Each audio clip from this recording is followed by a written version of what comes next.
What looks like a geopolitical contradiction is often just smart strategy. Inácio Lula da Silva has promised that Brazil is back as he began his official visit to China. Luis Inácio Lula da Silva is here in Paris. Beijing has been holding talks in Moscow. The ASEAN summit in Kuala Lumpur. Given the anarchic state of international politics, Brazil's foreign policy stands out. But beneath the surface lies a consequential strategy aimed at reshaping the global order. Yes, the country grapples with significant domestic challenges, but across political ideologies, those with the keys to the presidential palace embrace Brazil's role as a resource-rich powerhouse, destined to have a more influential seat at the table. After all, in geopolitics, there is no 911 number for a nation in trouble to call, and even if it existed, no one would answer it. So how is this assertive Brazil trying to challenge the existing order? And can this strategy survive its own internal weight?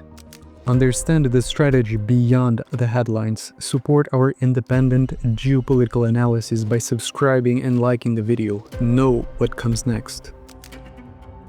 The cornerstone of Brazilian foreign policy, transcending various administrations, is the pursuit of autonomy through diversification.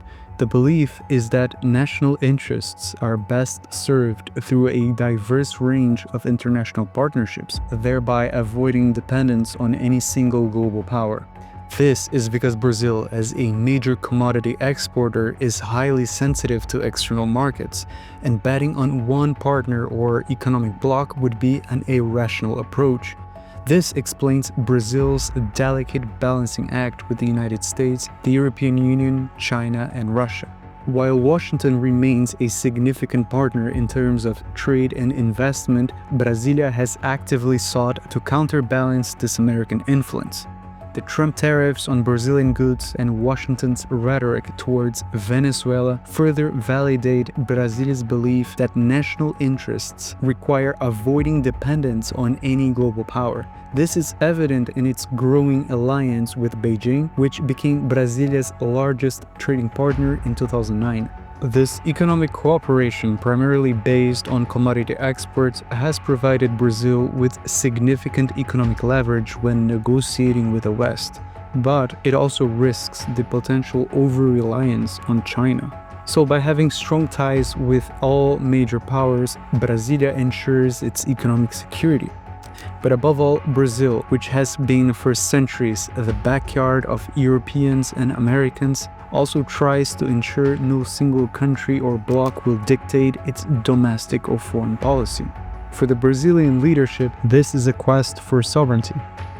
Foreign policy-wise, Brazil's strategic vision for reshaping the international order is best outlined through its Cooperative Multipolarity Doctrine.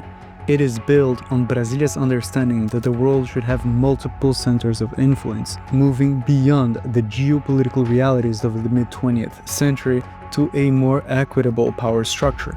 And this ambition also targets global governance and a permanent seat on the UN Security Council. Brasília argues its current composition is outdated and not reflecting the current power dynamics. The main platform for advancing this agenda is the BRICS. Brazil views the bloc not just as an economic alliance, but also as a political project poised to challenge the existing antiquated order. BRICS membership has helped Brazil strengthen its economic relationship with Beijing and other emerging powers as a means to increase Brasília's leverage when negotiating with Washington and Brussels. The strategic importance of the BRICS transcends ideology, which explains why even right-wing and pro-US administrations have never abandoned the group. And another dimension of Brazil's geopolitical thinking concerns the strategic importance of the South Atlantic, its Blue Amazon. Brazilian defense strategists view this maritime space and control over its sea lanes of communication as indispensable for the country's security as well as international trade. And the discovery of its vast pre-salt oil reserves off its coast has only elevated the region's strategic value. As such, Brazil has been, over the years, investing in the modernization of its navy and strengthening its diplomatic and defense ties with African nations on the opposite shore of the Atlantic. But Brazil complements this outward focus on the South Atlantic with efforts to expand its influence throughout South America, long considered its sphere of influence. Early 20th century Brazilian geopolitical thinkers identified the control of the Amazon and La Plata River basins as crucial for establishing Brazil's continental dominance, a strategic vision that continues to influence its regional posture. And today, through initiatives like the Mercosur, Brasília has aimed to foster regional integration under its leadership.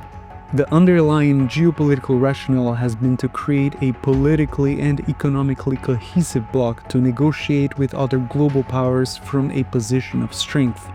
But Brazil's leadership in the region has been met with a degree of ambivalence from its neighbors. While they recognize Brazil's economic and demographic weight, there are also concerns about its potential hegemonic ambitions. The current government in Buenos Aires, skeptical toward the bloc, further complicates this relationship, weakening Mercosur's cohesion and negotiating position, which is evident in the stalled EU-Mercosur free trade agreement. And this lack of progress fuels preferences for alternatives. The trade-oriented Pacific Alliance was seen as a counterweight to the Brazilian-led Mercosur. Neighboring countries also pursue strong bilateral ties with powers like China and the United States, therefore bypassing Brazil as a regional intermediary. So to reinforce its position and cement its influence, Brasília is also leveraging its massive domestic assets. The Amazon basin represents Brazil's geopolitical heartland, a vast territory that is both a source of potential power and a liability. From a strategic perspective, the region's sparse population, hard-to-patrol borders, and natural wealth present significant challenges to state control, fueling military and political concerns over national sovereignty. The historical fear within the Brazilian leadership is the concept of internationalization of the Amazon, whereby foreign powers, under the guise of environmental protection, would seek to exercise direct or indirect control over the region and its resource wealth. So when the president of Brazil talks about environment, it is not because he likes hugging trees. It is a calculated geopolitical move. By strategically positioning itself as the Amazon's indispensable guardian, Brasília aims to counter these external pressures and reassert its sovereignty and territorial control. The issue is that state institutions barely reach this vast, isolated territory, creating a vacuum filled by shady activities involving illegal mining and illicit substances. And this lack of central government control, in turn, undermines Brazil's territorial integrity. So protecting the Amazon is therefore a projection of power, transforming a potential liability into an instrument of influence and ensuring that the future of its heartland is decided by Brasília and Brasília only. Yet, Brazil's global ambitions are held in check by powerful internal constraints, with its vast geography as a primary challenge. Economic activity in 3/4 of the population are heavily concentrated along the Atlantic coast, leaving the vast interior less integrated and underdeveloped. Brazil is an agricultural superpower, but its farming belt is over 2,000 kilometers from its main export ports. And without an efficient rail or river barge system, Brazil relies overwhelmingly on trucks to move commodity export across vast distances, often on poorly maintained roads. This makes Brazilian exports significantly less competitive and highly vulnerable to disruptions or fuel price shocks. Moreover, internal polarization creates another layer of constraint. Legislative gridlock is the norm, which makes the strategic planning for major infrastructure or investment projects incredibly long and difficult. And deep social-economic inequality forces the state to direct enormous resources toward social programs simply to maintain internal stability.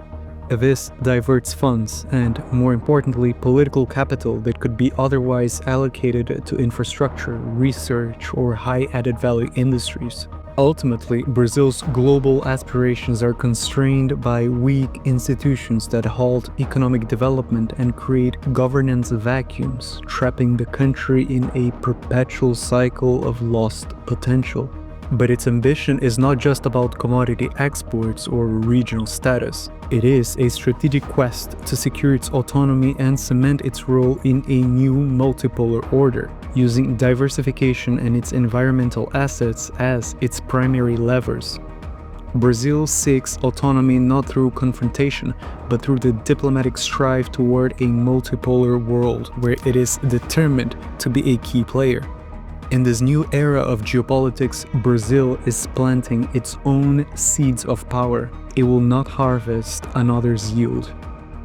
This is just geopolitics. What's your take on Brazil's strategy? Share this report to your colleagues and consider liking and subscribing to support our independent analysis. Thanks for watching and see you next time.